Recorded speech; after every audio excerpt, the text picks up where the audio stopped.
백만장자가 자신의 냉장고를 도둑질하는 소년을 발견했지만 그의 태생점을 알아보고 이강민, 섬유산업의 거물은 지친 발걸음으로 자신의 저택 문턱을 넘었다. 이탈리아산 구두 소리가 대리석 현관에 울려 퍼지며 5년 전 그 비극적인 사고로 아내 수진과 아들 민준을 잃은 이후 그를 감싸고 있는 고독을 다시 한번 상기시켰다. 안녕히 오셨습니까, 이사장님. 경비 책임자인 전구진이 공손하게 인사했다. 강민은 멍한 표정으로 겨우 고개를 끄덕였다. 그의 생각은 마지막 이사회 회의의 숫자들과 집에 돌아올 때마다 느끼는 가슴속 공허함 사이를 오갔다. 하루 종일 느끼지 못했던 배고픔을 달래기 위해 주방으로 향하며 넥타이를 느슨하게 풀었다. 그때 그는 그것을 보았다. 약 10살쯤 되어 보이는 마른 소년이 헝클어진 머리와 낡은 옷차림으로 그의 냉장고를 뒤지고 있었다. 순간 시간이 멈춘 것 같았다. 소년의 크고 겁에 질린 눈이 강민의 눈과 마주쳤다. 여이네요. 강민이 분노보다는 놀라움에 가까운 목소리로 외쳤다.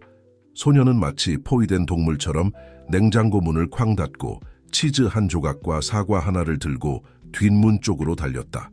강민은 아직 어리둥절한 채로 몇 초 동안 반응하지 못했다. 우진 씨, 주방에 침입자가 있어요. 그가 작은 도둑을 쫓으며 소리쳤다.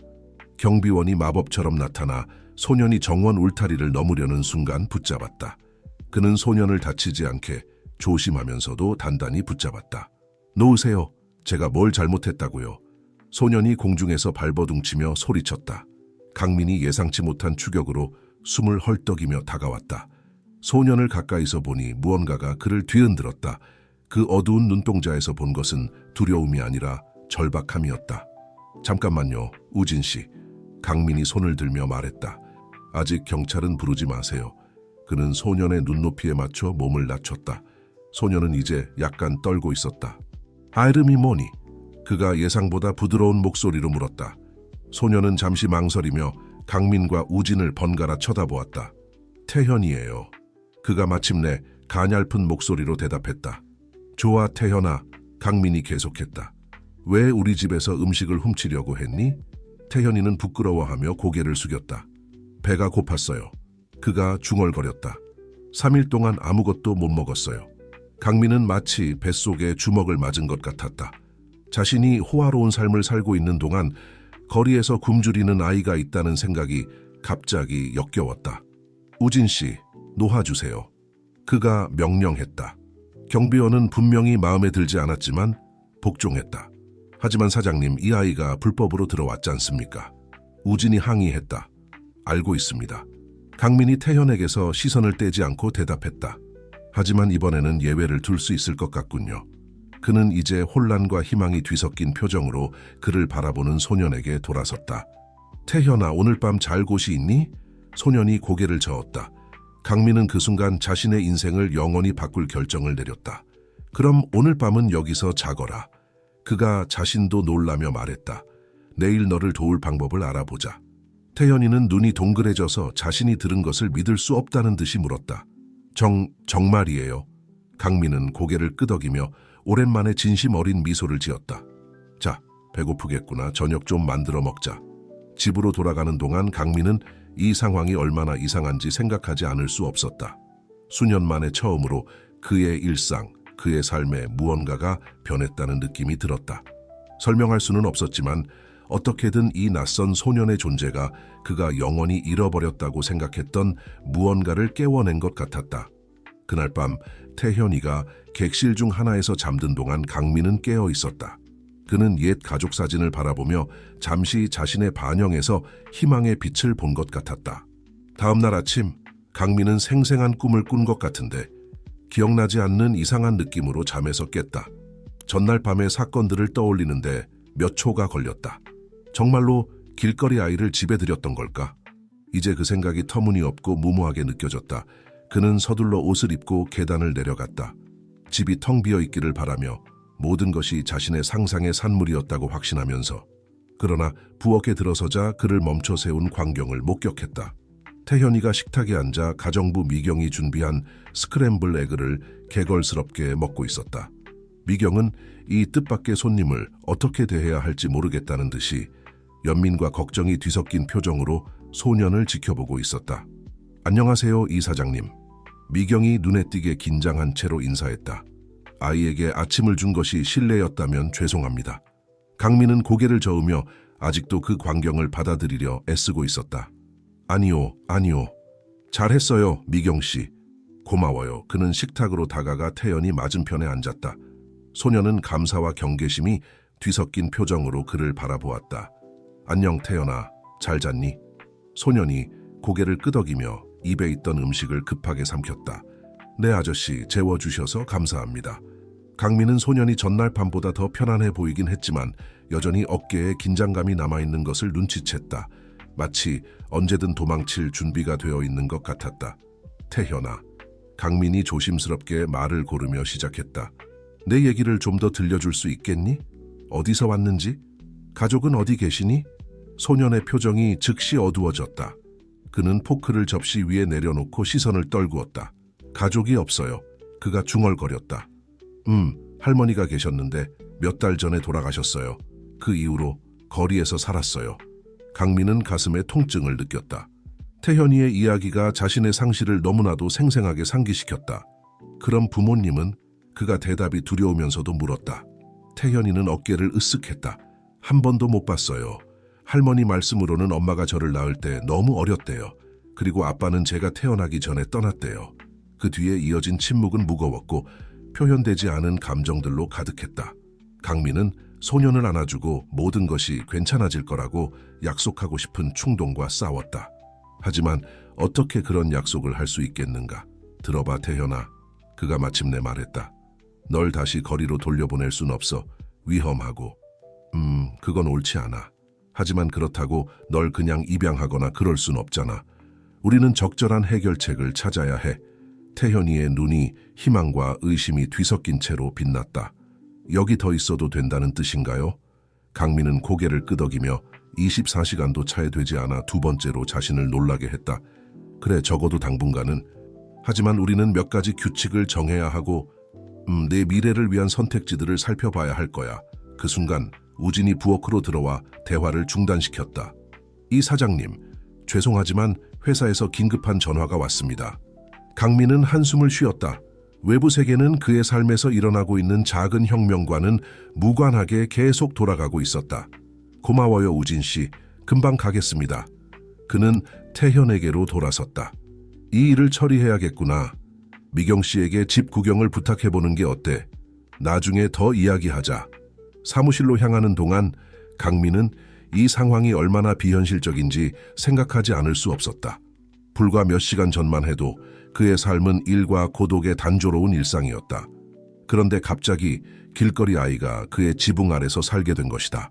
도대체 무슨 일에 휘말리고 있는 걸까? 하나에서 발생한 위기에 관한 것이었다. 세부 사항을 듣는 동안 강민의 마음은 태연에게로 향했다. 소년을 어떻게 해야 할까? 그를 다시 거리로 돌려보낼 순 없었지만 아버지 역할을 할 준비도 되어 있지 않았다. 돌아가신 아들 민준에 대한 기억이 그의 생각 속으로 스며들어와 가슴에 통증을 일으켰다. 전화를 끊은 후 강민은 잠시 의자에 앉아 책상 위에 있는 수진과 민준의 사진을 바라보았다. 그들이라면 이 상황에 대해 어떻게 생각했을까? 태현을 돕기로 한 그의 결정을 승인했을까? 문을 조용히 두드리는 소리에 그의 생각이 중단되었다. 들어오세요. 그가 자세를 바로 하며 말했다. 놀랍게도 태현이가 조심스럽게 사무실로 들어왔다. 죄송해요, 이 아저씨. 소년이 분명히 긴장한 채로 말했다. 미경 씨가 집을 구경시켜 주셨는데 길을 잃은 것 같아요. 강민은 소년의 혼란에 미소 짓지 않을 수 없었다. 걱정 마, 태현아. 이 집은 처음에는 미로 같을 수 있지. 이리 와, 앉아봐. 그가 책상 앞에 의자를 가리켰다. 태현이는 순종적으로 앉았고 호화로운 가구와 벽에 걸린 그림들을 경외의 눈으로 바라보았다. 아저씨 집이 정말 예뻐요. 소년이 말했다. 이런 걸 본 적이 없어요. 태현의 목소리에 담긴 순수함과 경탄이 강민의 마음을 움직였다. 순간 그는 소년의 눈을 통해 자신을 바라보았다. 거대하고 외로운 궁전에 사는 부유하고 강력한 남자. 고마워, 태현아. 하지만 알아? 가끔은 이 집이 한 사람에게는 너무 크다고 생각해. 소년이 호기심 어린 눈으로 그를 바라보았다. 가족이 없으세요, 이 아저씨? 그 질문은 너무나 직설적이고 진실에서 강민을 망치로 때린 것 같았다. 목에 덩어리가 생기는 것을 느꼈다. 있었어. 그가 마침내 목소리를 떨며 대답했다. 하지만 오래전에 잃었단다. 태현이는 잠시 침묵을 지키며 그 정보를 받아들이는 것 같았다. 죄송해요. 그가 마침내 말했다. 저도 가족을 잃었어요. 정말 슬픈 일이죠. 그렇죠? 강민은 고개를 끄덕였고 말을 할 수 없었다. 처음으로 누군가가 정말로 그의 고통을 이해한다고 느꼈다. 태현아, 그가 긴 침묵 끝에 말했다. 여기서 한동안 지내고 싶니? 적어도 내게 더 나은 해결책을 찾을 때까지라도. 소년의 눈이 반짝였다. 정말요? 제가 귀찮게 하지 않을까요? 강민은 고개를 저으며 가슴속에서 작은 생명의 불꽃이 타오르는 것을 느꼈다. 아니, 귀찮지 않을 거야. 사실 나에게 약간의 동반자가 필요할 것 같아. 태현이가 환하게 웃었고 그 미소는 방 전체를 밝혔다.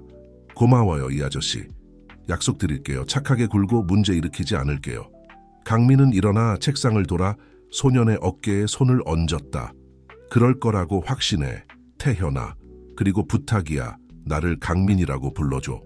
함께 사무실을 나서면서 강민은 내면에서 무언가가 변했음을 느꼈다. 앞으로 무엇이 기다리고 있을지 정확히 알 수는 없었지만 오랜만에 처음으로 희망의 불씨를 느꼈다. 그 순간 둘 다 알지 못했던 것은 이것이 그들 둘을 변화시킬 여정의 시작일 뿐이라는 것이었다. 그들의 세계관과 자아에 대한 인식에 도전하고 그들조차 상상하지 못했던 유대를 만들어낼 여정의 시작이었다. 이강민의 저택에서 다음 며칠은 활동의 소용돌이였다. 강민은 혼자만의 일상에 익숙해져 있었는데 갑자기 다시는 직면하지 않을 것이라고 생각했던 결정들과 준비들에 휩싸이게 되었다. 가장 먼저 한 일은 태현에게 새 옷을 사주는 것이었다. 낡고 헌 옷을 입는 데 익숙했던 소녀는 강민이 그를 고급 백화점으로 데려갔을 때 입을 다물지 못했다. 이 모든 게 저를 위한 거예요. 태현이가 화려한 색상의 옷과 반짝이는 신발들로 가득한 통로를 둘러보며 흥분에 차서 물었다. 강민은 고개를 끄덕이며 만족감과 죄책감이 뒤섞인 감정을 느꼈다. 이 아이가 얼마나 오랫동안 새 것을 가져보지 못했을까? 원하는 걸 골라봐, 태현아. 내게 필요한 건 전부 다야. 소년이 여러 옷을 입어보는 동안 강민은 민준과 함께 이렇게 했던 때를 떠올리지 않을 수 없었다. 향수와 아픔이 새로운 목적의식과 뒤섞여 그가 수년간 경험하지 못했던 감정을 만들어냈다. 상점을 나올 때 강민은 태현이가 이상하게 걷는 것을 눈치챘다. 마치 발이 아픈 것처럼 보였다. 괜찮니, 태현아? 그가 걱정스럽게 물었다. 소년이 고개를 끄덕였지만 강민은 그가 거짓말하고 있다는 것을 알 수 있었다. 새 신발 때문이구나. 그렇지. 발이 아프지? 태현이는 부끄러워하며 고개를 숙였다. 조금요. 계속 신발을 신고 있는 게 익숙하지 않아서요. 강민은 가슴이 조여드는 것을 느꼈다. 이 아이가 얼마나 오랫동안 제대로 된 신발도 없이 지냈을까? 걱정하지 마. 그가 밝은 목소리로 말하려 애썼다. 새 신발은 처음엔 항상 불편하단다. 곧 익숙해질 거야. 저택으로 돌아와. 강민은 또 다른 도전에 직면했다. 태현의 교육. 소녀는 겨우 읽고 쓸 줄 알았고 수학 지식은 거의 전무했다. 가정교사를 구해야겠어. 강민이 1시간 동안 좌절감을 느끼며 태현에게 분수 더하기를 설명하려 애쓴 어느 오후에 결심했다. 네가 공부를 따라잡을 수 있도록 도와줄 사람 말이야. 태현이는 의자에 웅크린 차에 몸을 움츠렸다. 꼭 그래야 해요. 그가 떨리는 목소리로 물었다. 저 학교에서 별로 잘하지 못했어요. 강민은 그의 옆에 무릎을 꿇고 눈을 마주쳤다. 태현아, 넌 똑똑한 아이야. 배울 기회가 필요할 뿐이야. 그리고 난 네가 그 기회를 가질 수 있도록 할 거야. 소년의 눈에 눈물이 고였다. 왜 저를 위해 이런 일을 다 하세요, 강민 아저씨? 아무도 저에게 이렇게 잘해준 적이 없어요. 강민은 목에 덩어리가 생기는 것을 느꼈다. 어떻게 이 아이에게 그가 어떻게든 그의 삶에 새로운 목적을 주고 있다는 것을 설명할 수 있을까?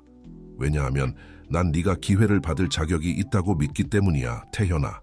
그리고 왜냐하면 넌 나에게 세상에 아직 선함이 있다는 걸 상기시켜주고 있어. 그날 밤 태현을 재운 후 강민은 늦게까지 깨어있으며 오래된 사진첩들을 살펴보았다. 그는 10번째 생일에 웃고 있는 민준의 사진에서 멈췄다. 태현이와 같은 나이였다. 내가 뭘 하고 있는 거지, 수진아? 그가 아내의 사진을 어루만지며 중얼거렸다. 우리 아들을 대체하려고 하는 걸까? 물론 대답은 없었다. 벽에 걸린 시계의 부드러운 똑딱거림과 밤의 정적만이 있을 뿐이었다. 날이 갈수록 태현은 강민의 보살핌 아래 꽃피우기 시작했다. 그들이 고용한 가정교사인 인내심 많고 친절한 윤소라 씨는 소년에게서 전에는 경험해보지 못했던 학습에 대한 관심을 일깨웠다. 강민 아저씨, 보세요. 어느 날 오후 태현이가 달려와 그에게 공책을 내밀며 외쳤다. 수학 시험에서 100점 받았어요. 강민은 예상치 못한 자부심의 물결을 느꼈다. 정말 훌륭해, 태현아. 네가 자랑스러워. 그 말은 그가 생각하기도 전에 입 밖으로 나왔고 잠시 둘 다 얼어붙었다. 강민이 태현에 대한 자부심을 공개적으로 표현한 것은 처음이었다. 소녀는 눈을 반짝이며 감격에 차서 강민의 품에 뛰어들어 꼭 안았다. 고마워요. 그가 속삭였다. 저를 믿어주셔서 감사해요. 강민은 그를 안아주며 가슴속 어딘가가 녹아내리는 것을 느꼈다. 아마도 그는 생각했다. 이것이 치유의 의미일 것이다. 하지만 모든 것이 장밋빛은 아니었다. 태현이 새로운 삶에 적응해 가면서 불편한 질문들이 나오기 시작했다. 어느 날 저녁 식사 중에 태현이 폭탄을 투하했다. 강민 아저씨, 저를 더 이상 원하지 않게 되면 저는 어떻게 되는 거예요? 강민은 거의 음식을 목에 걸릴 뻔했다. 뭐라고? 태현아, 그런 생각은 어디서 난 거니? 소녀는 포크로 음식을 가지고 장난치며 고개를 들지 않았다. 그냥 이건 너무 좋아서 진짜 같지 않아요. 그리고 좋은 일들은 절대 오래가지 않잖아요. 적어도 저한테는요. 강민은 마치 뱃속을 주먹으로 맞은 것 같은 기분이 들었다. 어떻게 이 아이에게 그를 버릴 생각이 전혀 없다는 것을 이해시킬 수 있을까? 태현아, 나를 봐. 그가 단호하지만 부드럽게 말했다. 앞으로 무슨 일이 일어날지 나도 정확히 모르지만 한 가지는 약속할 수 있어. 내가 여기 있는 한 넌 집이 있을 거야. 널 내쫓거나 버리지 않을 거야. 알겠니? 태연이 고개를 끄덕였지만 강민은 그가 완전히 확신하지 못하고 있다는 걸 알 수 있었다. 그리고 그를 탓할 수는 없었다. 삶이 반대로 가르쳐 왔을 때 어떻게 아이에게 맹목적인 신뢰를 요구할 수 있겠는가? 그날 밤 태현이 잠든 후 강민은 법적 서류들을 검토하고 변호사에게 전화를 거는 자신을 발견했다. 만약 이것을 정말로 하려면, 만약 태현에게 정말로 헌신하려면 제대로 해야 했다. 아이에게 마땅한 안정감을 주어야 했다. 하지만 미래를 계획하는 동안 강민은 더 큰 무언가가 걸려 있다는 느낌을 떨쳐버릴 수 없었다. 아직 명확히 볼 수는 없지만 모든 것을 바꿀 것 같은 무언가. 그가 알지 못했던 것은 곧 예상치 못한 발견이 태현에 대해, 자신에 대해, 그리고 가족의 의미에 대해 그가 알고 있다고 생각했던 모든 것을 시험에 들게 할 것이라는 점이었다. 강민의 삶의 변화는 그를 아는 모든 사람들에게 분명했다. 직원들은 그가 더 자주 미소 짓고 회사에 더 늦게 도착하고 더 일찍 떠난다는 것을 알아챘다. 이사회 회의에서도 그는 더 편안해 보였고 숫자에 덜 집착하고 결정의 인간적인 영향에 더 관심을 기울이는 것 같았다. 어느 날 오후 강민이 집 서재에서 몇몇 보고서를 검토하고 있을 때 다락방에서 우르르 무너지는 소리가 들렸다. 놀란 그는 태현이 다쳤을까봐 2계단씩 뛰어 올라갔다. 태현아, 괜찮니? 그가 다락방 문을 열며 불렀다. 그가 본 광경에 숨이 멎었다. 태현이 쏟아진 상자들과 바닥에 흩어진 물건들 한가운데 서 있었다. 하지만 소년을 얼어붙게 만든 것은 그 혼란이 아니었다. 그의 떨리는 손에는 액자에 든 사진 한 장이 들려 있었다. 죄송해요. 태연이가 눈물을 글썽이며 더듬거렸다. 전 그저 구경하고 있었는데. 강민이 천천히 다가갔다. 가슴이 빠르게 뛰는 것을 느꼈다. 그는 즉시 그 사진을 알아보았다. 사고 전 마지막 생일에 웃고 있는 민준의 모습이었다. 괜찮아, 태현아. 그가 침착함을 유지하려 노력하며 말했다. 네가 잘못한 게 없어. 하지만 태현은 그의 말을 듣지 않는 것 같았다. 그의 눈은 사진에 고정되어 있었고 얼굴에는 충격과 혼란의 표정이 어려 있었다. 강민 아저씨, 이 아이는 누구예요?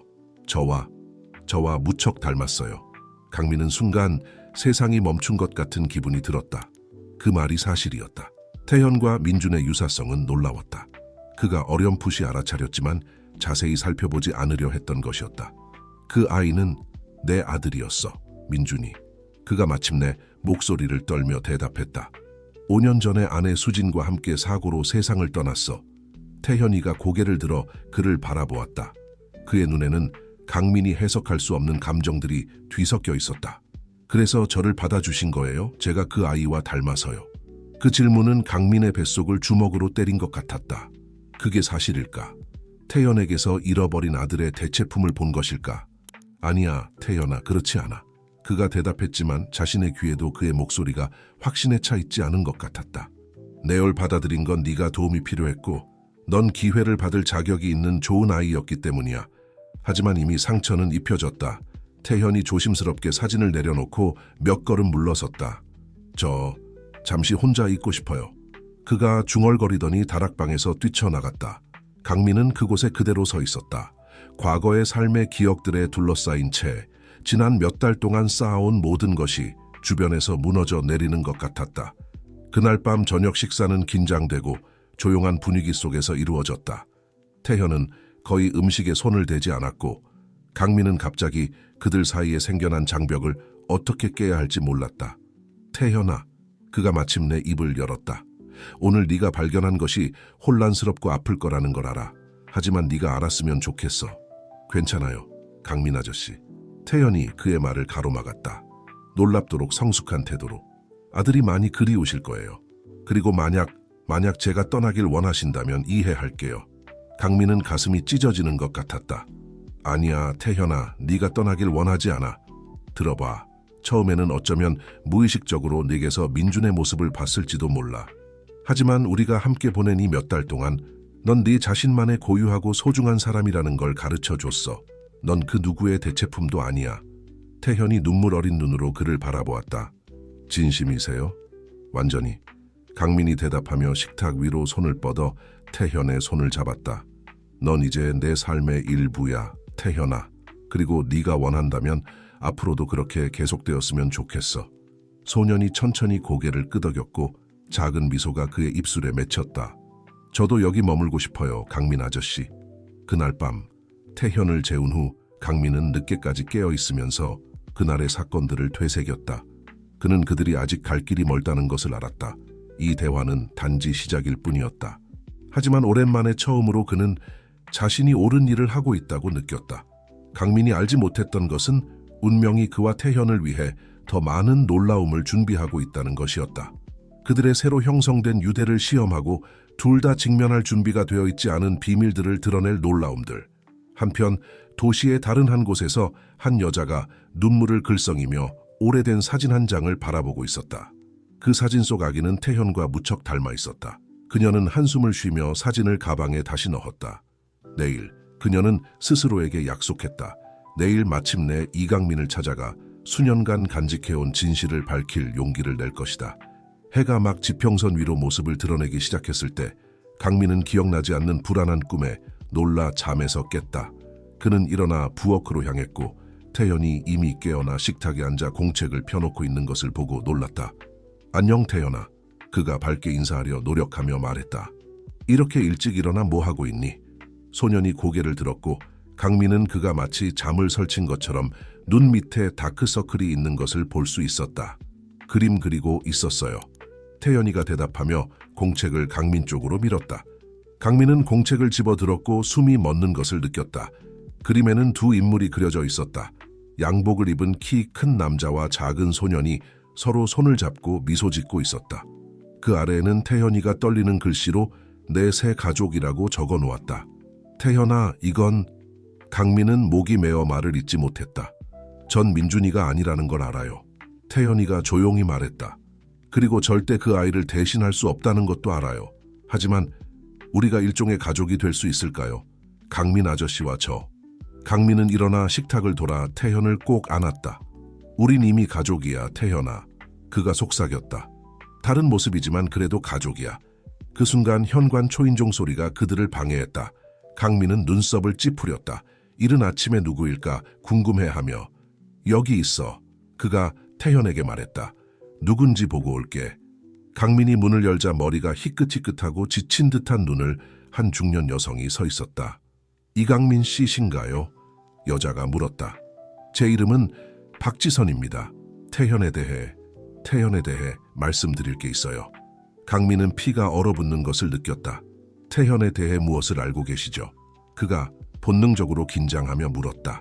지선은 깊이 숨을 들이쉬었다. 마치 용기를 모으는 것 같았다. 저는 태현이의 할머니예요. 그 말은 조용한 현관의 폭탄처럼 떨어졌다. 강민은 그 자리에 얼어붙은 채 방금 들은 말을 이해하려 애썼다. 하지만 태현이가 할머니는 돌아가셨다고 했는데요. 그가 마침내 말을 이을 수 있었다. 지선이 고개를 끄덕였다. 눈에 눈물이 고여 있었다. 알고 있어요.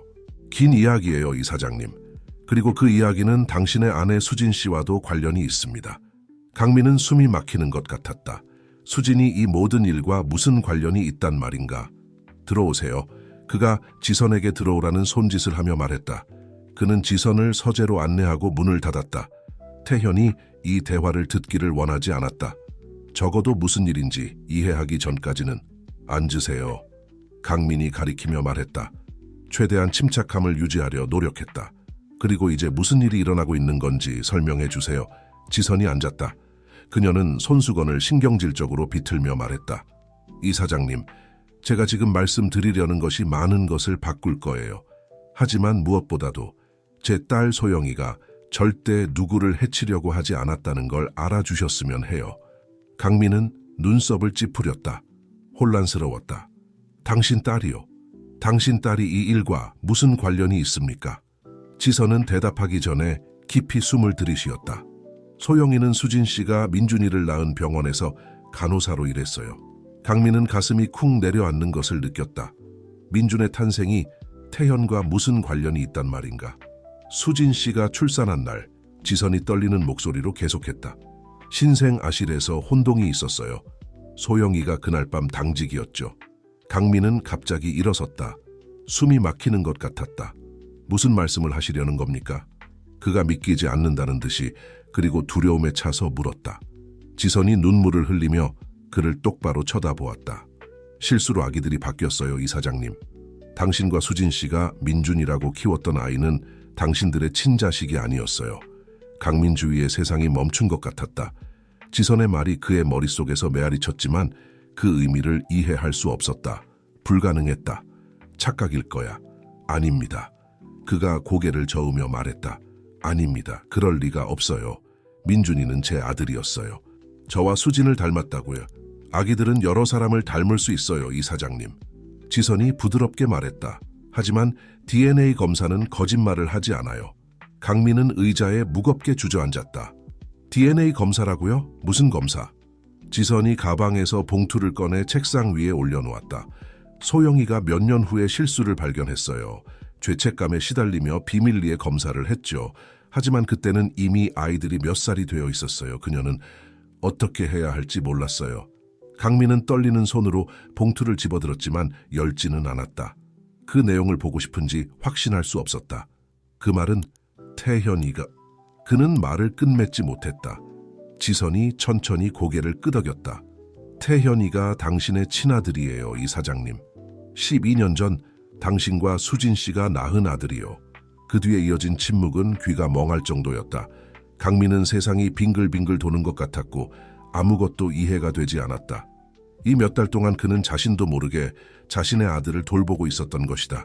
사고로 잃었다고 생각했던 아이, 수년간 애도했던 아이는 실제로 그의 아들이 아니었다. 그리고 지금, 왜 지금입니까? 그가 마침내 물을 수 있었다. 왜 이제 와서 이걸 말씀하시는 거죠? 지선은 부끄러워하며 고개를 숙였다. 소영이가 몇 달 전에 세상을 떠났어요. 암이었죠. 임종 직전에 그녀가 모든 걸 고백하고 올바른 일을 하라고 부탁했어요. 여기 올 용기를 내는데 시간이 걸렸어요. 강민은 일어나 창문 쪽으로 걸어갔다. 이 모든 정보를 처리하려고 애쓰며 그의 마음은 감정의 소용돌이였다. 혼란, 고통, 분노, 하지만 놀랍게도 기쁨의 불꽃도 있었다. 태현, 그의 삶에 예기치 않게 들어온 그 아이가 실제로 그의 아들이었다. 태현이는 이 사실을 전혀 모르고 있겠죠? 그가 지선 쪽으로 돌아서며 물었다. 그녀가 고개를 저었다. 아니요, 우리는 절대 말하지 않았어요. 그게 더 나을 거라고 생각했죠. 강민은 천천히 고개를 끄덕였다. 이제 그는 그 유사성을 태현과 처음부터 느꼈던 즉각적인 유대감을 이해했다. 그것은 단순한 연민이나 민준에 대한 기억이 아니었다. 그것은 아버지와 아들 사이의 유대였다. 이제 어떻게 해야 할까요? 그가 혼잣말처럼 물었다. 그건 당신에게 달려 있어요, 이사장님. 지선이 부드럽게 대답했다. 제가 아무것도 요구할 권리가 없다는 걸 알아요. 하지만 태현이는 착한 아이예요. 많이 고통받았죠. 저는 그 아이를 위해 최선을 다하고 싶을 뿐이에요. 강민은 얼굴을 손으로 문지르며 어깨에 무거운 책임감을 느꼈다. 시간이 필요해요. 그가 마침내 말했다. 이걸 어떻게 다뤄야 할지, 태현에게 어떻게 말해야 할지 생각해 봐야 해요. 지선이 이해한다는 듯이 고개를 끄덕이며 일어섰다. 알겠습니다. 여기 제 전화번호예요. 그녀가 책상 위에 명함을 놓으며 말했다. 결정을 내리시면 연락해 주세요. 그리고 정말 죄송합니다, 이사장님. 모든 것에 대해서요. 지선이 떠난 후 강민은 혼자 서재에 남아 책상 위에 봉인된 봉투를 바라보았다. 그 안에는 태현이 그의 친아들임을 확인하는 증거가 들어있었다. 그가 이 몇 달 동안 돌보았던 아이, 자신의 아들처럼 사랑하게 된 아이가 실제로 그의 아들이라는 증거. 떨리는 손으로 그는 봉투를 열고 결과를 읽기 시작했다. 모든 단어가 지선의 말을 확인해 주었고 한 줄 한 줄 읽을 때마다 강민은 자신의 세계가 변화하는 것을 느꼈다. 밖에서 부엌에서 태현이 다가오는 폭풍을 모른 채 참을성 있게 기다리고 있었다. 그의 인생을 영원히 바꿀 진실을 모른 채 강민은 결정을 내려야 한다는 것을 알았다. 어떻게 태현에게 진실을 말해야 할까? 이미 너무 많은 고통을 겪은 아이를 상처 입히지 않고 이 상황을 어떻게 다뤄야 할까? 그리고 더 중요한 것은 자신의 복잡한 감정들을 어떻게 다뤄야 할까? 자신의 아들이라고 믿었던 아이를 잃은 고통과 실제로 그의 아들인 아이를 찾은 기쁨을 어떻게 조화시켜야 할까? 해가 하늘 높이 떠오르며 저택을 황금빛으로 물들이는 동안 강민은 인생에서 가장 큰 도전에 맞설 준비를 하고 있었다. 그의 사랑, 그의 힘 용서하고 앞으로 나아갈 수 있는 능력을 시험할 도전. 강민은 수시간 동안 서재에 머물렀다.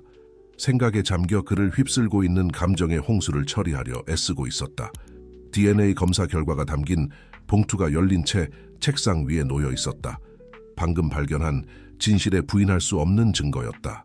밖에서 그는 태현이 집 안을 돌아다니는 희미한 소리를 들을 수 있었다. 주변에서 일어나고 있는 폭풍을 전혀 모른 채 이미 너무 많은 고통을 겪은 아이에게 이 모든 것을 어떻게 설명해야 할까? 어떻게 그의 세상을 또 한 번 뒤집어 놓을 수 있을까? 문을 부드럽게 두드리는 소리에 그의 생각이 중단되었다. 강민 아저씨? 태현의 목소리가 걱정스럽게 들렸다. 괜찮으세요? 하루 종일 거기 계셨어요. 강민은 깊이 숨을 들이쉬며 침착함을 유지하려 노력했다.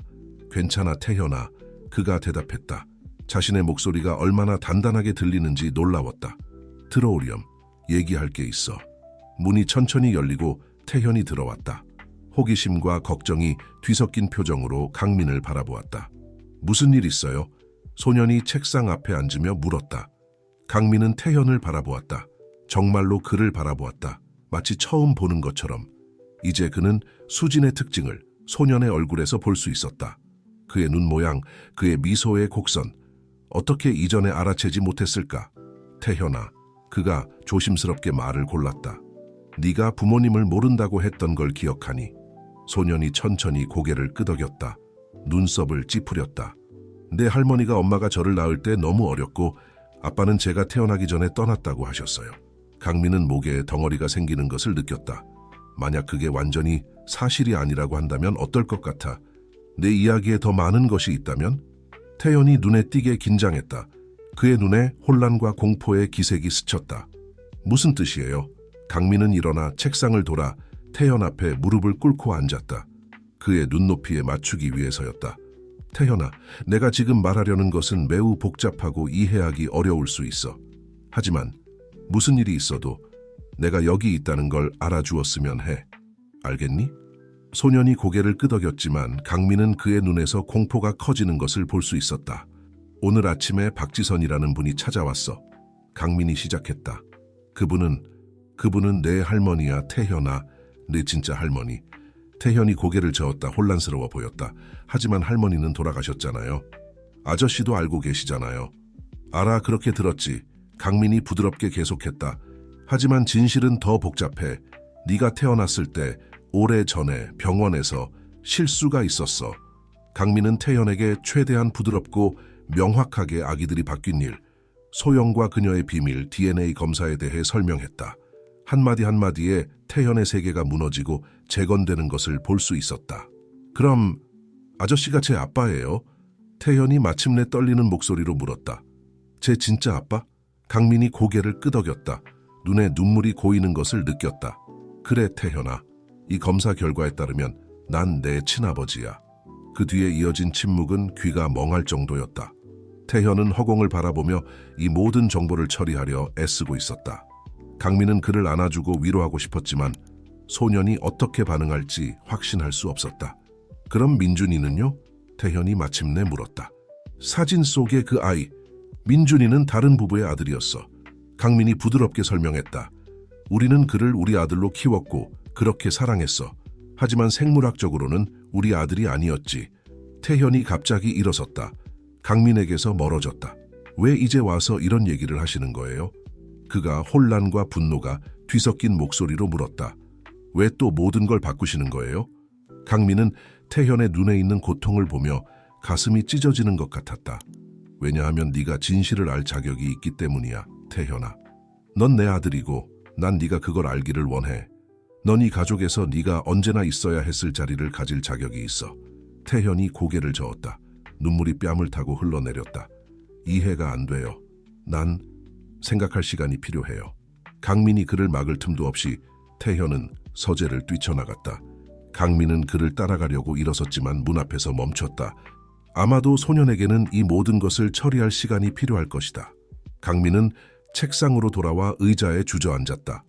완전히 지치고 감정적으로 소진된 느낌이었다. 이것은 단지 시작일 뿐이라는 걸 알았다. 그들은 법적 문제들, 지선과의 관계, 과거와 미래를 다뤄야 할 것이다. 하지만 지금 당장은 오직 태현만이 중요했다.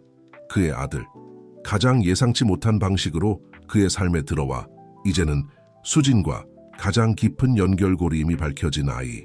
강민은 책상 위에 있는 수진의 사진을 바라보았다. 이제 어떻게 해야 하지? 사랑하는 당신. 그가 속삭였다. 우리 아들이 이것을 극복할 수 있도록 어떻게 도와줘야 할까? 물론 대답은 없었다. 하지만 사진 속 수진의 미소를 바라보며 강민은 새로운 결심을 느꼈다.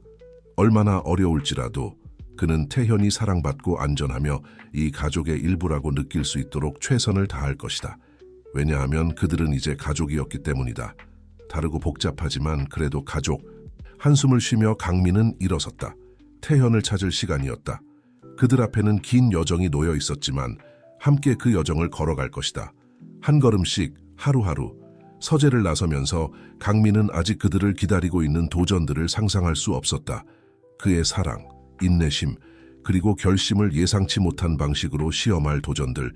개시 이후의 날들은 긴장감과 감정이 가득했다. 태현은 거리를 두었고 대부분의 시간을 자기 방에 틀어박혀 보냈다. 강민은 그의 공간이 필요하다는 것을 이해했지만 새로 발견한 아들의 고통 앞에서 무력감을 느끼지 않을 수 없었다.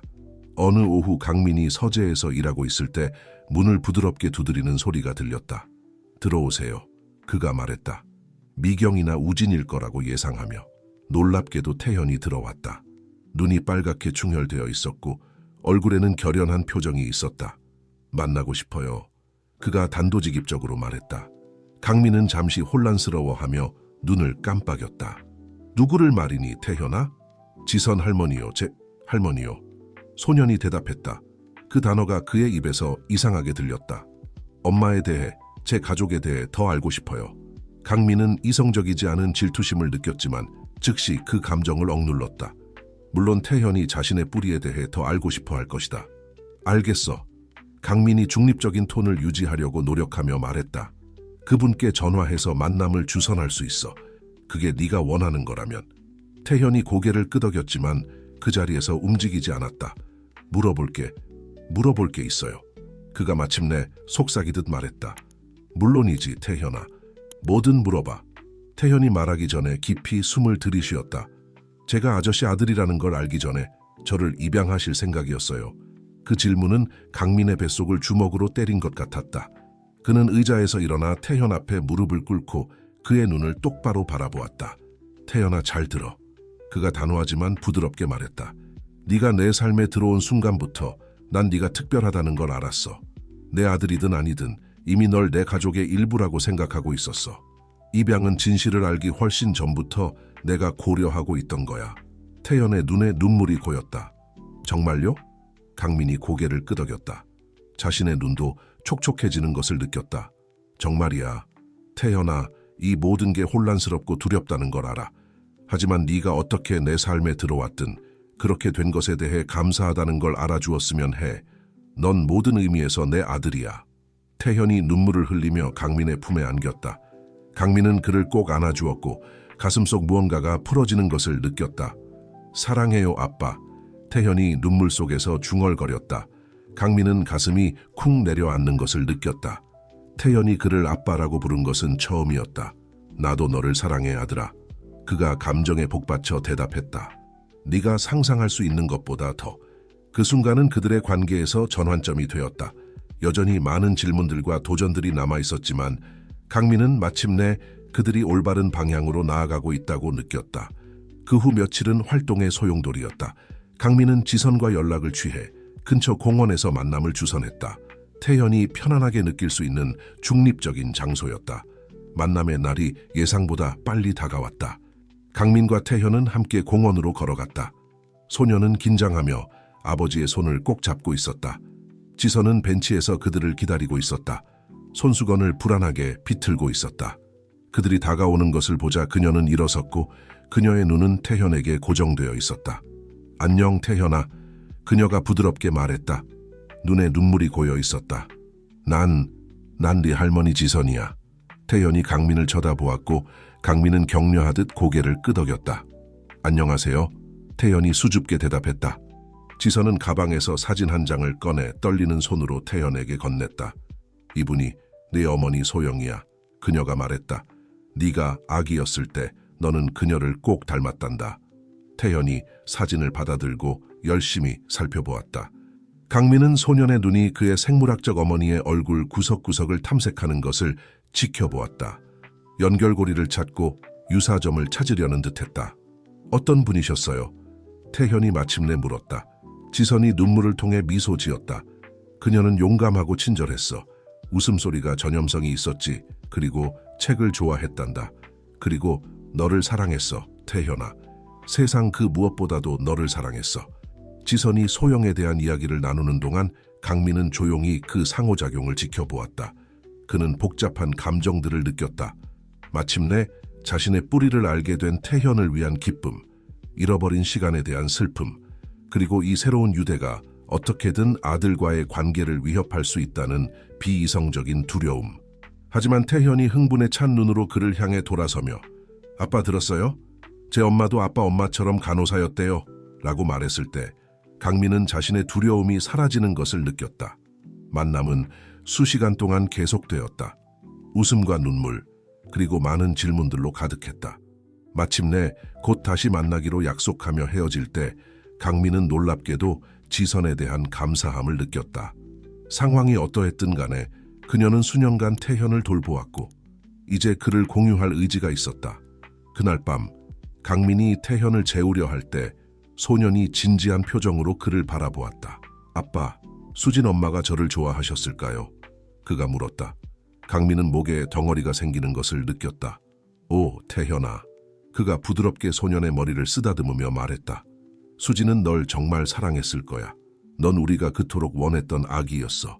비록 우리가 널 키우지 못했지만 어디에 있든 그녀가 우리를 보며 미소 짓고 있다고 확신해. 태현이 그 대답에 만족한 듯 미소 지었다. 좋은 밤 되세요, 아빠. 그가 눈을 감으며 말했다. 좋은 밤 되렴, 아들아. 강민이 대답하며 그의 이마에 키스했다. 방을 나오면서 강민은 문간에 서서 자는 아들을 지켜보았다. 인생이 그들에게 예상치 못한 전환을 가져다 주었지만 어떻게든 모든 것이 제자리를 찾아가고 있는 것 같았다. 하지만 강민이 알지 못했던 것은 운명이 그들을 위해 몇 가지 놀라움을 더 준비해두고 있다는 것이었다. 그들의 새로 형성된 가족을 상상하지 못한 방식으로 시험할 놀라움들. 서재의 어둠 속에서 강민의 전화기가 진동했다. 알 수 없는 번호에서 온 메시지였다. 이 사장님, 당신의 아내와 아들을 죽인 사고에 대한 정보가 있습니다. 모든 것이 보이는 그대로가 아닙니다. 곧 연락드리겠습니다. 강민은 화면을 뚫어지게 바라보며 등줄기에 오싹한 전율이 흐르는 것을 느꼈다. 막 모든 것이 자리를 잡아가고 있다고 생각했을 때 과거가 다시 떠올라 그의 새로운 삶의 기반을 뒤흔들겠다고 위협하고 있었다. 강민은 그날 밤 잠을 이루지 못했다. 그 수수께끼 같은 메시지가 그의 머릿속을 맴돌며 오래전에 묻었다고 생각했던 질문들을 다시 일으켰다. 사고에서 무엇이 보이는 것과 다를 수 있다는 걸까? 그리고 누가 이 메시지 뒤에 있는 걸까? 다음 날 아침, 눈 밑에 다크서클이 짙게 드리워진 채 강한 커피 한 잔을 들고 강민은 이 정보를 태현과 공유해야 할지 아니면 더 많은 복잡한 상황으로부터 그를 보호해야 할지 고민했다. 결국 그는 정직함이 최선의 정책이라고 결정했다. 그들 사이에 더 이상의 비밀은 원하지 않았다. 태현아, 그가 아침 식사 중에 말을 꺼냈다. 내게 말해줘야 할 게 있어. 소년이 시리얼 그릇에서 고개를 들었다. 아버지의 진지한 어조에 호기심을 보였다. 무슨 일이에요, 아빠? 강민은 계속하기 전에 깊이 숨을 들이마셨다. 어젯밤에 이상한 메시지를 받았어. 누군가가 수진과 민준이 죽은 사고에 대한 정보가 있다고 하더라. 태현이 숟가락을 떨어뜨렸고 우유가 테이블 위로 튀었다. 뭐라고요? 어떤 종류의 정보요? 확실히는 모르겠어. 강민이 인정했다. 메시지가 매우 모호했거든. 하지만 네가 알았으면 했어. 네게 아무것도 숨기고 싶지 않아. 태현이 천천히 고개를 끄덕이며 정보를 처리하고 있었다. 우리가 어떻게 해야 할까요? 강민은 태현이 우리라는 말을 사용한 것에 놀랐다. 모든 것에도 불구하고 태현은 자신을 이것의 일부로 가족의 일부로 여기고 있었다. 지금으로서는 기다려야 해. 그가 대답했다. 하지만 메시지의 출처를 조사하기 위해 사설 탐정을 고용했어. 어떤 행동을 취하기 전에 우리가 누구를 상대하고 있는지 알고 싶어. 다음 며칠은 긴장감 속에 흘러갔다. 강민은 계속해서 전화기를 확인하며 또 다른 메시지를 기다리면서도 집과 직장에서 정상적인 일상을 유지하려 노력했다. 한편 태현은 더 조용해졌고 마치 늘 생각에 잠겨 있는 것처럼 보였다. 첫 번째 메시지를 받은 지 일주일 후 사설 탐정인 장재훈이 예비 보고서를 들고 강민의 저택을 찾아왔다. 이 사장님, 재훈이 강민의 서재에 앉으며 말했다. 메시지의 출처를 추적했습니다. 일회용 전화기에서 보냈지만 구매자를 확인했습니다. 당신 회사의 전직 직원인 이명수라는 사람입니다. 강민이 눈썹을 찌푸렸다. 기억을 더듬으려 노력했다. 이명수라. 이름이 익숙한데 정확히 기억이 나지 않네요. 재훈이 고개를 끄덕이며 서류 가방에서 사진 한 장을 꺼냈다. 6년 전쯤 회계부서에서 일했습니다. 계정의 불규칙성 때문에 해고되었죠. 강민이 사진을 받아들고 그 남자의 얼굴을 유심히 살펴보았다. 갑자기 기억이 떠올랐다. 잠깐, 이제 기억납니다. 명수, 그는 회사에서 의심스러운 거래를 발견했다고 주장했었죠. 하지만 증거를 요구했을 때 그는 아무것도 구체적으로 제시하지 못했어요. 결국 근거 없는 소문을 퍼뜨린다는 이유로 해고했죠. 재훈이 앞으로 몸을 기울이며 심각한 표정을 지었다. 이 사장님 알아야 할 것이 더 있습니다. 우리가 명수의 과거를 조사해보니 그가 꽤 급진적인 활동가 그룹들과 연결되어 있었던 것 같습니다. 당신의 회사 같은 대기업들의 관행에 반대하는 그룹들이요. 강민은 혈관 속에 피가 얼어붙는 것을 느꼈다. 당신의 말씀은 아무것도 제안하는 것이 아닙니다. 이 사장님, 재훈이 빠르게 끼어들었다. 단지 사실을 제시하고 있을 뿐입니다. 하지만 상황을 고려해 볼 때 당신의 아내와 아들의 사고가 아니었을 가능성을 고려해 봐야 할 것 같습니다. 강민 주위의 세상이 멈춘 것 같았다. 수진과 민준의 죽음이 끔찍한 비극 이상의 것일 수 있다는 생각은 받아들이기에 너무나 큰 충격이었다. 잠시만요.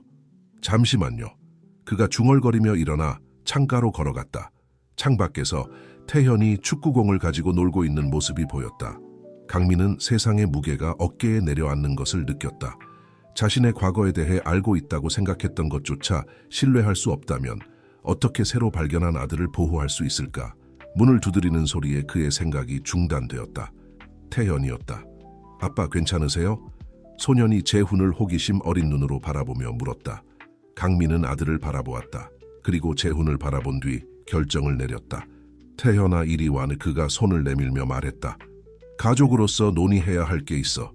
태현이 다가오는 동안 강민은 그들의 삶을 영원히 바꿀 대화를 준비했다. 앞으로 무엇이 그들을 기다리고 있을지 알 수 없었지만 아들과 함께 맞설 준비가 되어 있었다. 그들 중 누구도 알지 못했던 것은 바로 그 순간 이명수가 저택 앞에 주차된 차 안에서 그들을 지켜보고 있다는 사실이었다. 그의 얼굴에는 결연한 표정이 서려 있었다. 과거가 현재와 충돌하려 하고 있었고 그 결과는 예측할 수 없었다. 다음 며칠은 감정과 발견의 소용돌이였다. 강민은 재훈의 도움을 받아 5년 전 그의 인생을 바꾼 사고에 대한 철저한 조사에 몰두했다. 새로운 정보 조각들이 나올 때마다 더 많은 질문들이 생겨났다. 한편 태현은 호기심과 두려움 사이를 오갔다. 그의 생물학적 아버지의 삶을 뒤흔든 비극이 사고 이상의 것일 수 있다는 생각은 그가 이해하기 어려운 감정들의 혼합을 만들어냈다. 어느 오후 강민이 서재에서 몇몇 서류들을 검토하고 있을 때 태현이 조심스럽게 들어왔다. 아빠, 물어볼 게 있어요. 강민이 고개를 들어 아들의 얼굴에 있는 심각한 표정을 알아챘다. 물론이지, 태현아. 무슨 일이니? 소년이 말하기 전에 잠시 망설였다. 만약 수진 엄마와 민준이한테 일어난 일이 사고가 아니었다는 걸 알게 되면 아빠는 어떻게 하실 거예요? 그 질문은 강민을 강하게 때렸다. 그것은 그가 계속 생각해왔던 것이었지만 아들의 입에서 그 말을 듣는 것은 더욱 현실감 있게 느껴졌다. 정확히는 모르겠어, 태현아. 그가 정직하게 대답했다. 하지만 한 가지는 약속할 수 있어. 내가 내리는 어떤 결정이든 우리를 생각하며 내릴 거야. 우리 가족을 생각하며. 태현이 고개를 끄덕였지만 강민은 아들의 마음에 또 다른 걱정이 있다는 것을 알 수 있었다. 또 무슨 생각을 하고 있니, 아들아? 그냥. 태현이 망설였다. 만약 범인들이 이제 우리를 노리면 어떡해요? 우리가 위험해질까요? 강민은 가슴이 조여오는 것을 느꼈다. 그는 자신의 걱정으로 태현을 놀라게 하고 싶지 않았지만 소년이 그가 생각했던 것보다 더 통찰력이 있다는 것이 분명했다. 들어봐, 태현아. 그가 일어나 아들 앞에 무릎을 꿇고 앉으며 말했다. 거짓말하지 않을게. 우리가 정확히 무엇과 맞서고 있는지 모르겠어. 하지만 내가 할 수 있는 모든 것을 다해 우리를 안전하게 지키겠다는 걸 알아주었으면 해. 집의 보안을 강화했고 우리는 매우 조심하고 있어. 두려워할 필요 없어. 태현이 강민을 꼭 안았다. 사랑해요, 아빠. 나도 너를 사랑해, 아들아. 강민이 대답하며 모든 것에도 불구하고 가장 중요한 것이 바로 여기 그의 팔 안에 있다는 것을 느꼈다. 그날 밤 태현이 잠든 후 강민은 재훈으로부터 긴급한 전화를 받았다. 이 사장님 뭔가를 발견한 것 같습니다. 탐정이 긴급한 목소리로 말했다. 즉시 만나야 합니다. 30분 후 강민은 도심의 조용한 카페에 있었다. 재훈이 얼마 지나지 않아 도착했고 팔에 두꺼운 폴더를 끼고 있었다. 무엇을 발견했습니까, 재훈 씨? 강민이 겨우 불안감을 억누르며 물었다. 재훈이 폴더를 열고 여러 장의 사진과 문서들을 꺼냈다. 사고 전 몇 달 동안의 이명수의 활동을 조사해 왔습니다. 그가 시작했다. 그리고 우리는 불안한 뭔가를 발견했습니다. 강민이 탁자 위로 몸을 기울여 이미지들을 살펴보았다. 그것들은 명수가 의심스러운 모습의 여러 남자들과 만나는 모습을 담은 감시 사진들이었다. 이 사람들은 누구입니까? 강민이 물었다. 그들은 기업정의라는 급진적인 활동가 그룹의 멤버들입니다. 재훈이 설명했다. 그들은 부패하거나 환경에 해롭다고 여기는 대기업들을 대상으로 한 사보타주와 공격을 전문으로 합니다. 강민은 혈관 속의 피가 얼어붙는 것을 느꼈다. 당신의 말씀은 이 그룹이 수진과 민준의 사고 뒤에 있었을 수 있다는 겁니까? 재훈이 심각하게 고개를 끄덕였다. 그건 우리가 배제할 수 없는 가능성입니다. 하지만 더 있습니다, 이 사장님. 탐정이 다른 문서 재무 보고서를 꺼냈다. 우리는 사고 직후 명수와 연결된 해외 계좌로 대규모의 의심스러운 자금 이체를 발견했습니다.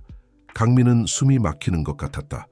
당신의 말씀은 누군가가 명수에게 내 가족을 죽이라고 돈을 주었다는 겁니까? 그건 하나의 이론입니다.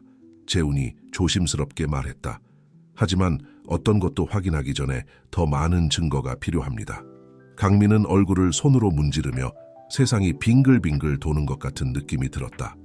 이제 우리가 어떻게 해야 합니까? 이제 명수를 직접 대면할 때가 된 것 같습니다. 재훈이 제안했다. 그를 압박할 만한 충분한 정보가 있습니다. 아마도 그를 자백하게 할 수 있을 겁니다. 강민이 천천히 고개를 끄덕였다. 두려움과 결의가 뒤섞인 감정을 느꼈다. 그렇게 합시다. 하지만 당신이 그를 신문할 때 저도 함께 있고 싶습니다. 재훈이 망설이는 듯했다. 이 사장님, 그게 현명한 일인지 모르겠습니다. 그건 부탁이 아닙니다, 재훈 씨. 강민이 단호하게 끼어들었다. 난 그의 눈을 직접 봐야 해요. 진실을 알아야 합니다. 마지못해 재훈이 동의했다. 그들은 다음 날 만나 명수와의 대면을 계획하기로 했다. 강민이 집에 돌아왔을 때 태현이 거실에서 깨어있는 채로 그를 기다리고 있는 것을 발견했다. 아빠, 어디 계셨어요? 소년이 목소리에 걱정을 담아 물었다. 강민은 아들 옆에 앉았다. 진실로부터 그를 보호할지 아니면 정직해야 할지 고민했다. 태현아, 그가 조심스럽게 말을 골랐다. 재훈 씨와 만나고 있었어. 수진과 민준의 사고에 대해 몇 가지를 알아냈단다. 태현의 눈이 커졌다. 어떤 거요? 정말 사고였어요. 강민이 깊이 숨을 들이쉬었다. 아직 확실하지 않아. 하지만 그게 사고가 아니었을 수도 있다는 증거가 있어. 태현이 잠시 침묵하며 그 정보를 받아들였다. 범인들을 찾으실 거예요. 그가 마침내 물었다. 강민이 고개를 끄덕였다. 그래, 그렇게 하려고 해. 하지만 태현아, 무슨 일이 있어도 네 안전이 내 최우선 순위라는 걸 알아주었으면 해. 태현이 아버지를 꼭 안았다. 조심하세요, 아빠. 당신마저 잃고 싶지 않아요. 강민은 목에 덩어리가 생기는 것을 느꼈다. 날 잃지 않을 거야, 약속할게. 우리는 함께 이겨낼 거야, 기억하지. 그날 밤 태현이 자는 동안 강민은 깨어 있었다. 그들이 발견한 모든 것을 되새기고 있었다. 누군가가 의도적으로 수진과 민준의 죽음을 계획했다는 생각은 그가 간신히 억누를 수 있는 분노로 그를 채웠다. 하지만 동시에 태현의 걱정이 그의 마음속에 울려 퍼졌다. 새로운 가족을 위험에 빠뜨리면서까지 복수를 추구할 가치가 있을까? 아니면 과거를 뒤로하고 아들과의 미래에 집중해야 할까? 새벽이 다가오는 동안 강민은 결정을 내렸다. 그는 진실을 찾을 것이다. 하지만 복수를 위해서가 아니라 정의를 위해서, 수진을 위해, 민준을 위해, 그리고 무엇보다도 태현을 위해서. 그의 아들은 자신의 가족에 대한 진실, 자신의 역사에 대한 진실을 알 자격이 있었다. 강민이 알지 못했던 것은 그의 행동들이 그의 결심뿐만 아니라 새로 형성된 가족의 유대를 시험할 일련의 사건들을 촉발하려 한다는 것이었다.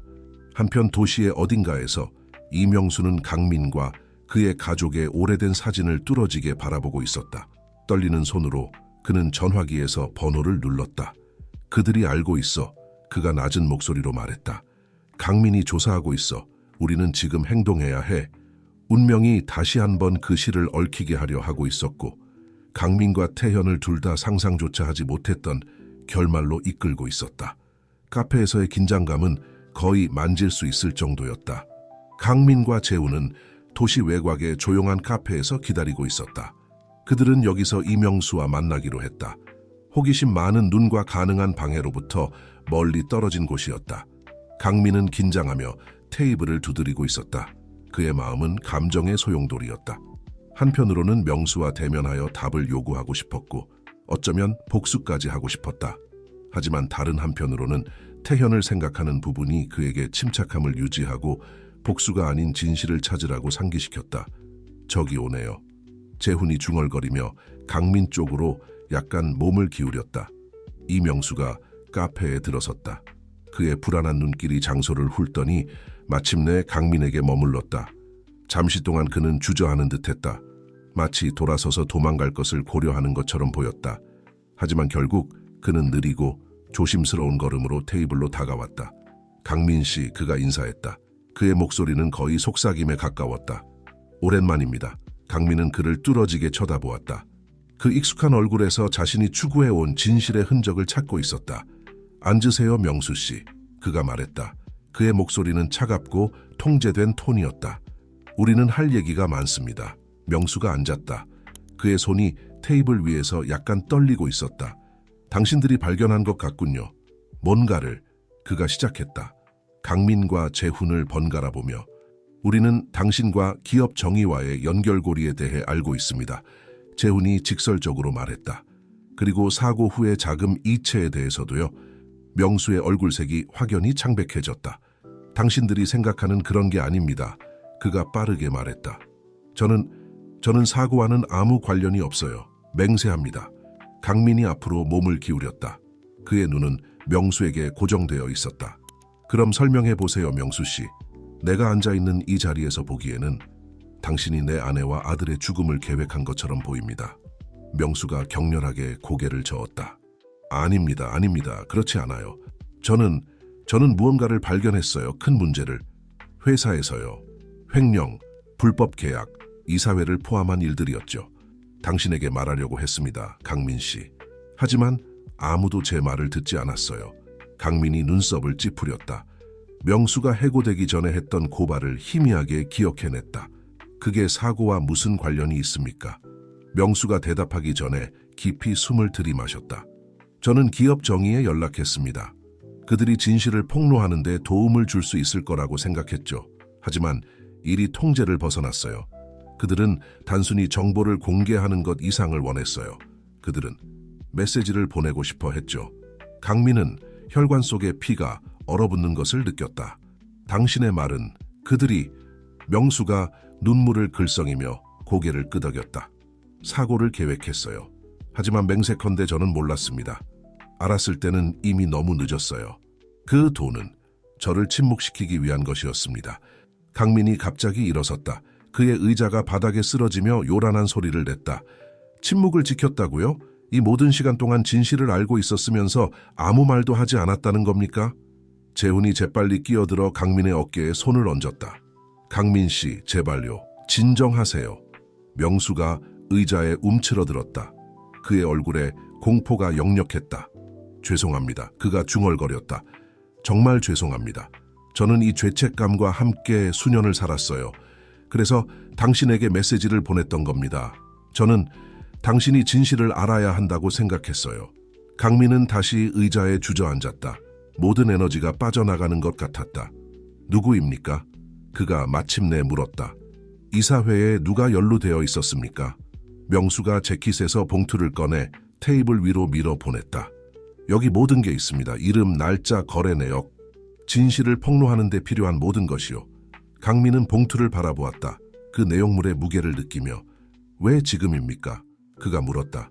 왜 지금 이 모든 것을 밝히기로 결심했습니까? 명수가 고개를 숙였다. 제가 죽어가고 있기 때문입니다, 강민 씨.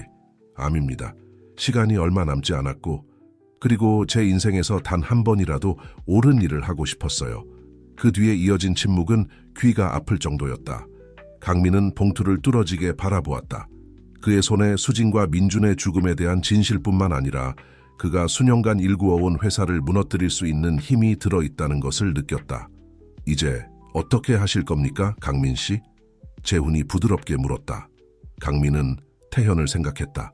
그들이 함께 만들어가고 있는 새로운 삶을 생각했다.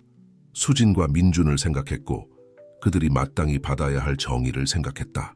그리고 그의 회사의 모든 직원들, 만약 모든 것이 밝혀진다면 영향을 받을 수 있는 무고한 사람들을 생각했다. 떨리는 손으로 그는 봉투를 집어들었다. 옳은 일을 하겠습니다. 그가 마침내 말했다. 내 가족을 위해, 수진과 민준의 기억을 위해, 그리고 나를 믿는 모든 사람들을 위해. 카페를 나서면서 강민은 멈춰 서서 명수를 마지막으로 바라보았다. 진실을 말해줘서 고맙습니다, 명수 씨. 당신이 평안을 찾기를 바랍니다. 명수가 고개를 끄덕였다. 눈물이 그의 뺨을 타고 흘러내렸다. 죄송합니다, 강민 씨. 모든 것에 대해 정말 죄송합니다. 그날 밤 집에 돌아와 강민은 태현을 꼭 안았다. 괜찮으세요, 아빠? 소년이 물었다. 아버지의 포옹에서 감정을 느끼며 강민이 미소 지었다. 슬픔과 희망이 뒤섞인 감정을 느끼며 괜찮아질 거야, 태현아, 약속할게. 태현이 잠든 후 강민은 서재에 앉아 명수의 봉투를 열어놓고 있었다. 그는 결정을 내렸다. 진실을 밝히고 회사를 정화하고 수진과 민준의 기억을 기리겠다고. 하지만 무고한 사람들의 삶을 파괴하지 않는 방식으로 그렇게 할 것이다. 결연한 마음으로 그는 계획을 세우기 시작했다. 정의를 위한 계획, 속죄를 위한 계획, 그리고 새로운 시작을 위한 계획.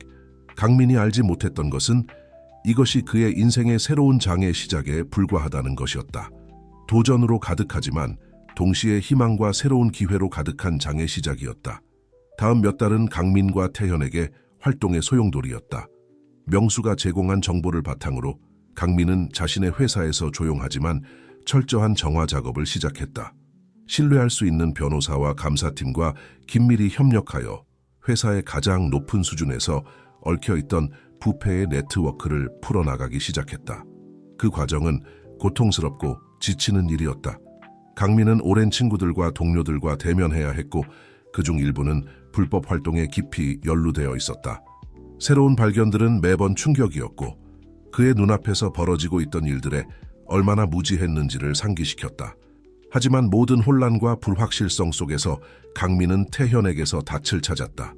소녀는 타고난 호기심과 연민 가득한 마음으로 끊임없는 지지와 동기부여의 원천이 되어 주었다. 어느 날 저녁, 함께 저녁 식사를 하던 중 태현이 강민을 놀라게 하는 질문을 했다. 아빠, 수진 엄마가 아빠가 하고 있는 일을 자랑스러워 하실까요? 강민은 잠시 말을 잃었다. 목에 덩어리가 생기는 것을 느꼈다. 그러길 바란다, 태현아. 그가 마침내 대답했다. 수진은 항상 정직과 성실을 무엇보다 중요하게 여겼어. 그녀라면 우리가 옳은 일을 하기를 원했을 거야. 아무리 어려운 일이라 해도. 태현이 천천히 고개를 끄덕였다. 확신에 찬 표정을 지었다. 저는 그러실 거라고 믿어요, 그가 말했다. 민준이도 그랬을 거예요. 강민은 눈에 눈물이 고이는 것을 느꼈다. 그는 손을 뻗어 태현의 손을 부드럽게 잡았다. 고마워, 아들아. 그 말이 내게 얼마나 큰 의미인지 모를 거야. 조사가 진행됨에 따라 강민은 중대한 결정을 내렸다. 모든 스캔들을 공개적으로 폭로하는 대신 그렇게 하면 회사를 파괴하고 수천 명의 무고한 직원들의 일자리를 위험에 빠뜨릴 수 있었기 때문에 그는 더 신중한 접근 방식을 택했다. 당국과 조용히 협력하면서 강민은 체계적으로 회사에서 부패한 요소들을 제거해 나갔다. 불법 활동에 직접 연루된 사람들은 법의 심판을 받도록 했고 다른 이들은 단순히 그들의 직위에서 물러나게 했다. 동시에 강민은 미래의 남용을 방지하기 위해 고안된 일련의 내부 개혁을 실행했다. 그는 독립적인 윤리위원회를 설립하고 내부 감사 과정을 강화했으며 직원들이 보복에 두려움 없이 불법 행위를 신고할 수 있는 안전한 채널을 만들었다. 이 과정은 길고 지치는 일이었지만 점차 강민은 결과를 보기 시작했다. 회사는 서서히 평판을 회복하기 시작했고 직원들은 긍정적인 변화를 인식하면서 새로운 헌신과 충성심을 보여주기 시작했다. 한편 강민과 태현의 관계는 계속해서 강화되고 있었다. 아버지의 결단력에 감명을 받은 소녀는 회사의 운영과 기업 윤리 개념에 대해 점점 더 큰 관심을 보이기 시작했다. 어느 오후 강민이 집 서재에서 몇 가지 서류를 검토하고 있을 때 태현이 조심스럽게 들어왔다. 아빠 뭐 좀 물어봐도 돼요? 강민이 고개를 들어 아들을 향해 미소 지었다. 물론이지 태현아, 무슨 일이니? 제가 생각하고 있었는데요. 소년이 말을 시작했다가 잠시 주저했다. 언젠가 저도 아빠와 함께 회사에서 일할 수 있을까요? 아빠를 도와 회사를 좋게 유지하는 거요? 강민은 감정의 물결을 느꼈다. 태현이 돈이나 권력 때문이 아니라 선한 일을 하고 싶어서 그의 발자취를 따르고 싶어 한다는 생각에 그는 말로 표현할 수 없는 자부심을 느꼈다. 태현아, 그가 일어나 아들을 안으며 말했다. 그 어떤 것도 나를 더 행복하게 만들 수 없을 거야. 하지만 기억해, 넌 앞으로 살아갈 인생이 많이 남아있어. 네가 되고 싶은 어떤 것이든 될 수 있어. 태현이 고개를 끄덕였지만 그의 눈에는 결의가 있었다. 알아요, 아빠. 하지만 저는 중요한 일을 하고 싶어요. 사람들을 돕는 일이요. 지금 아빠가 하고 계신 것처럼요. 그날 밤 태현이 잠든 후 강민은 자신의 인생이 얼마나 짧은 시간 안에 얼마나 많이 변했는지 되새겨 보았다. 고독하고 상실감에 시달리던 남자에서 헌신적인 아버지이자 윤리적 리더십에 전념하는 기업인으로 변모한 것이다. 하지만 아직 해결되지 않은 문제가 하나 남아 있었다. 강민이 몇 달 동안 미루고 있던 문제였다. 그는 한숨을 쉬며 오래전에 암기해 두었던 번호로 전화를 걸었다. 지선 씨, 강민입니다. 태현의 미래에 대해 이야기를 나눌 때가 된 것 같습니다. 그의 법적 입양에 대해서요. 지선과의 대화는 길고 감정적이었다. 비록 그녀는 태현이 강민과 함께 있는 것이 더 나을 것이라는 점을 인정하게 되었지만 할머니로서의 법적 권리를 포기한다는 생각은 고통스러웠다. 이해합니다. 어렵다는 것을. 강민이 부드럽게 말했다. 하지만 저는 태현이 영구적인 가정의 안정감을 갖기를 원합니다. 그리고 당신이 계속해서 그의 삶의 일부가 되기를 바랍니다. 당신을 대체하려는 것이 아닙니다. 단지 태현에게 그가 받을 자격이 있는 안정감을 주고 싶을 뿐입니다. 마침내 많은 눈물과 약속 끝에 지선은 동의했다. 그들은 정기적인 방문 권한을 조건으로 입양 절차를 시작하기로 합의했다. 다음 날 강민이 태현에게 그 소식을 전했을 때 소년의 반응은 그를 놀라게 했다. 하지만 아빠, 태현이 미간을 찌푸리며 말했다. 저는 이미 아빠의 아들 아닌가요? 왜 판사가 그걸 말해줘야 하나요? 강민은 태현 앞에 무릎을 꿇고 그의 손을 잡았다. 네온 중요한 모든 면에서 내 아들이야, 태현아. 이건 단지 법적으로 아무도 우리를 절대 갈라놓을 수 없도록 하기 위한 거야. 이해하겠니? 태현이 천천히 고개를 끄덕였고 작은 미소가 그의 입술에 맺혔다. 그럼 제가 공식적으로 태현강이 되는 건가요? 강민이 미소 지었다. 그의 가슴이 사랑으로 부풀어 오르는 것을 느꼈다.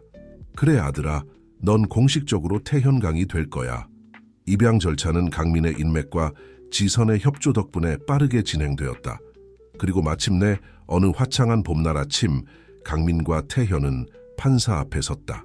그들의 마음이 이미 알고 있던 것을 공식화하기 위해서였다. 그들은 아버지와 아들이었다. 판사가 그들을 법적으로 가족으로 선언하는 말을 하는 동안 강민은 수진과 민준을 생각하지 않을 수 없었다. 어떻게 운명이 신비롭게 그들의 삶을 태현의 삶과 얽어놓았는지, 한때는 어둠뿐이던 곳에 빛과 희망을 가져다 주었는지를 생각했다. 축하합니다, 태현 강군. 판사가 미소 지으며 말했다. 그리고 강민 씨도 축하드립니다. 이제 공식적으로 아버지와 아들입니다. 태현이 기쁨의 눈물을 흘리며 강민의 품에 뛰어들었다. 사랑해요, 아빠. 태현이 속삭였다. 나도 너를 사랑해, 내 아들아. 강민이 대답하며 그의 인생을 상상도 못할 방식으로 바꾼 소년을 꼭 안았다. 법원을 나서면서 강민은 태현의 손을 잡고 걸었다. 이것이 끝이 아니라 새로운 시작이라는 것을 깨달았다. 약속과 도전, 그리고 무엇보다도 사랑으로 가득 찬 시작. 그들은 현재에 감사하고 앞으로 기다리고 있을 미래에 대해 흥분하며 밤이 깊어가는 동안 별이 빛나는 하늘 아래 앉아 있었다. 그들이 항상 운명 지어진 가족으로서 함께 맞설 미래. 하지만 그들은 운명이 그들을 위해 마지막 놀라움을 준비해 두고 있다는 것을 알지 못했다. 그들의 새로 형성된 가족을 둘 다 예상치 못한 방식으로 시험할 놀라움.